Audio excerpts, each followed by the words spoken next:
Profitons de l'été pour se poser la question de savoir quels sont les sujets essentiels à mettre sur la table pendant une campagne électorale. Nous allons vivre une année présidentielle. On peut espérer qu'elle se déroulera un peu mieux que la précédente élection, qu'on aura d'autres sujets que les costards et les différentes malversations des uns et des autres, Pénélope Fillon et compagnie. On peut espérer, bref, que pour une fois, une présidentielle ne sera pas gâchée et les sujets essentiels pas foutus sous le tapis. Alors quels sont-ils ces sujets? On va les égrener au cours d'une petite série d'été. Et si on commençait par un sujet dont on sent qu'hélas, lui, il va passer à la trappe? Alors pour une raison simple, l'Union européenne, ça n'intéresse personne.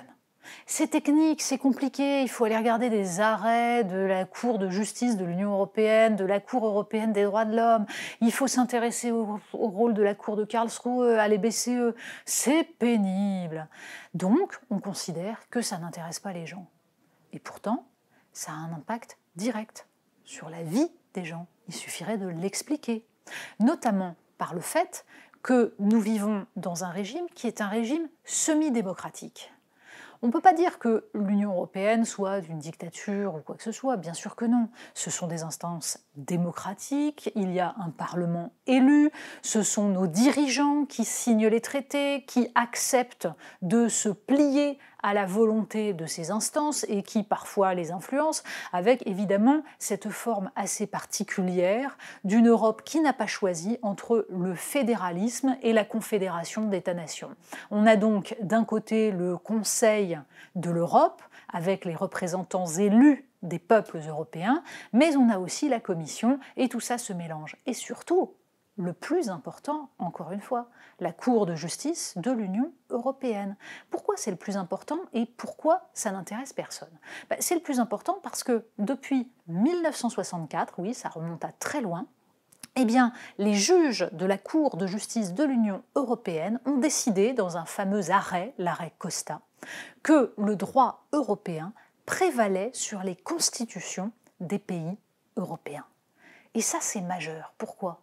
Parce que la constitution d'un pays, elle a été votée, elle a été délibérée par les représentants de la nation élus à cet effet, c'est-à-dire pas une assemblée normale, mais une assemblée constituante qui est élue pour ça, et elle est ensuite ratifiée ou non par les citoyens.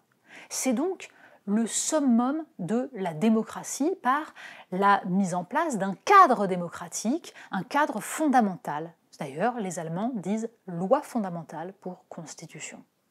Sauf que donc, en 1964, la Cour de justice de l'Union européenne a décidé que le droit européen était au-dessus. Sauf qu'il n'y a pas de constitution européenne.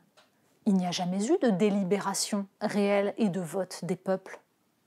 Voire, quand on leur a demandé leur avis, certains peuples ont dit non.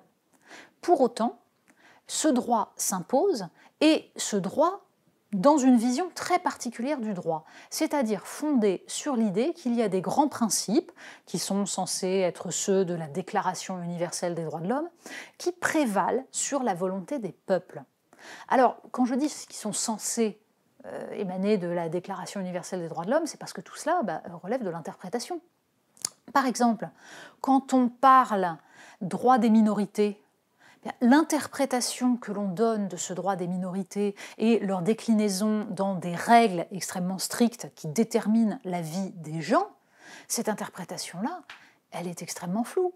Quand ceux qui donnent cette interprétation, cette jurisprudence, sont des gens qui n'ont jamais été élus, est-ce qu'on est réellement encore dans une démocratie équilibrée?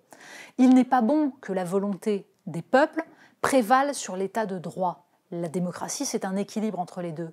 Mais il n'est pas bon non plus que l'état de droit étouffe totalement la volonté des peuples. Et c'est cela qui est en train de se passer.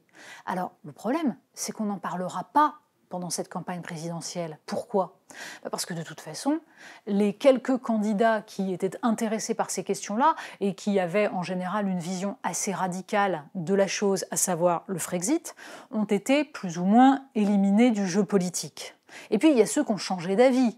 Une Marine Le Pen a changé totalement de programme sur cette question, expliquant que finalement Schengen c'est très bien, que la Cour de justice de l'Union européenne et la Cour européenne des droits de l'homme, bon, on ne va pas en parler, tout ça n'est pas un problème.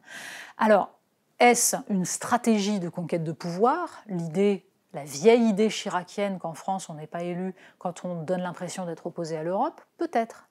Mais toujours est-il qu'entre cela et un Emmanuel Macron qui, lui, avait parcouru le chemin inverse, élu sur un programme ultra-européen, l'Europe telle qu'elle existe est formidable, il n'y a rien à changer, avec une pratique beaucoup plus fluctuante après, essayant de modifier les règles de l'Union européenne, n'y parvenant pas, essayant de faire prévaloir les intérêts français, se prenant systématiquement des fins de non-recevoir de la part de l'Allemagne, en fait, chacun a intérêt à se faire oublier sur le sujet.